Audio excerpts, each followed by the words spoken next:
Okay, so my previous video, I wasn't even paying attention to my time, ran out of time. What I was saying is 2 standard deviations is right here. And so just a reminder, we're looking at,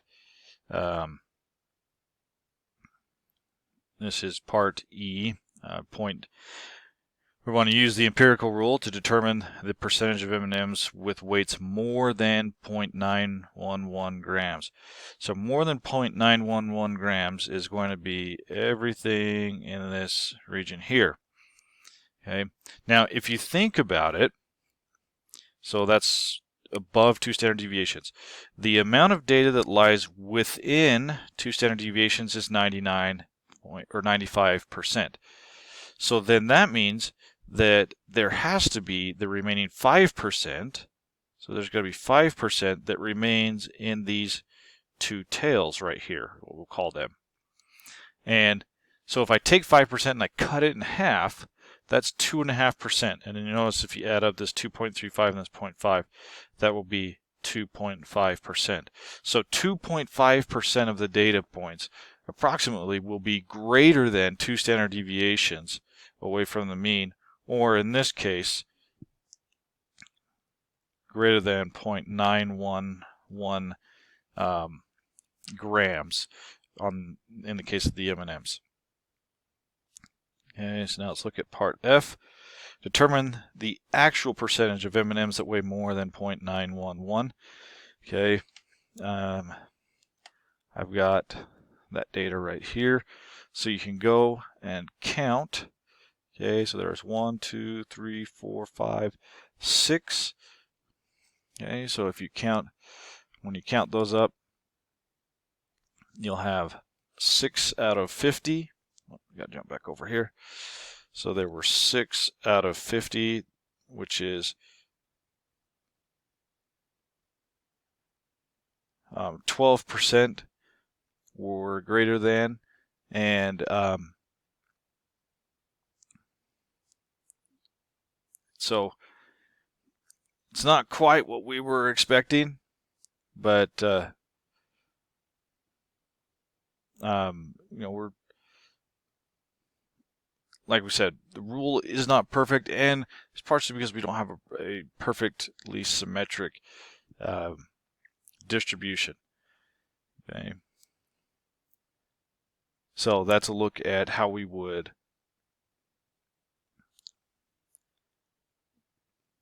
identify that one.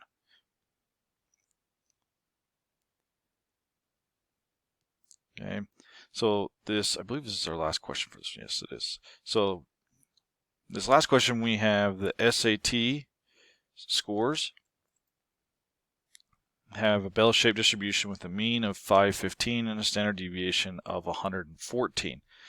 So, and this can be assumed to be a population, mu and sigma, because we're looking at all of the ACT scores.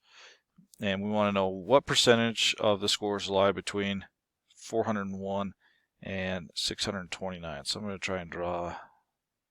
That's not the best bell curve in the world, but we'll go with it.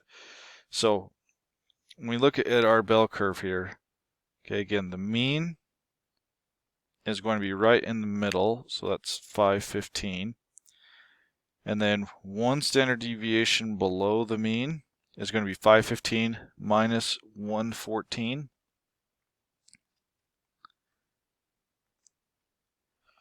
So you'll be at 401, and then one standard deviation above the mean is going to be 629.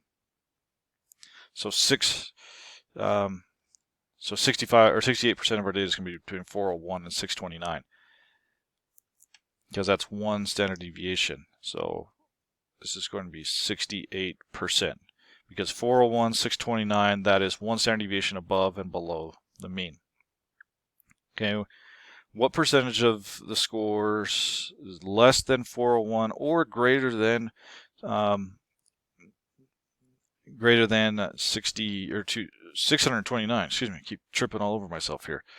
So if you think about it, if 68% is between 401 and 629, then that means the remaining 32% to get us up to 100 has got to be outside of that.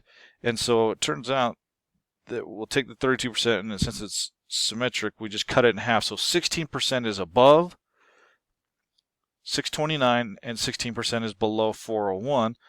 So you just take the 16% plus 16%, and that's going to be 32%.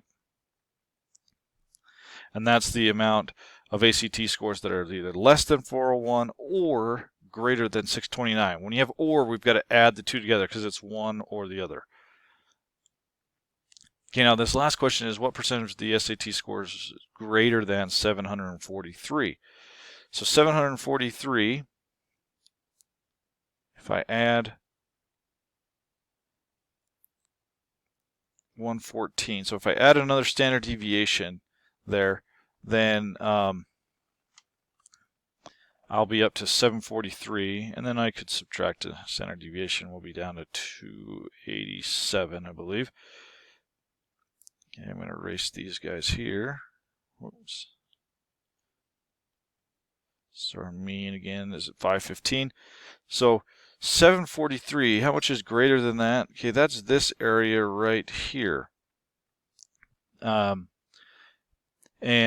743 is 2 standard deviations above the mean. So remember that 95% of the data is within 2 standard deviations of the mean. So that gives us 5% has to be outside of that range. And so we'll take the 5 and we'll cut it in half. And that means 2.5% is less than 287. 2.5% is greater than 743, because again, we're symmetric. So in this case, 2.5% is going to be greater than 743, because that's 2 standard deviations above the mean.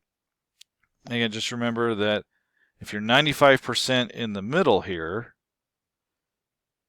then the remaining 5% has to lie on the outside, and we cut it right in half, which is 2.5%, and that's how much lies either above, so more than 2 standard deviations, or less than 2 standard deviations from the mean. So, did I say that right? So, more than 2 standard deviations above the mean, or less than 2 standard deviations below the mean. So that wraps us up here, and I hope that helps out in looking at measures of dispersion. If you got any questions, just let me know.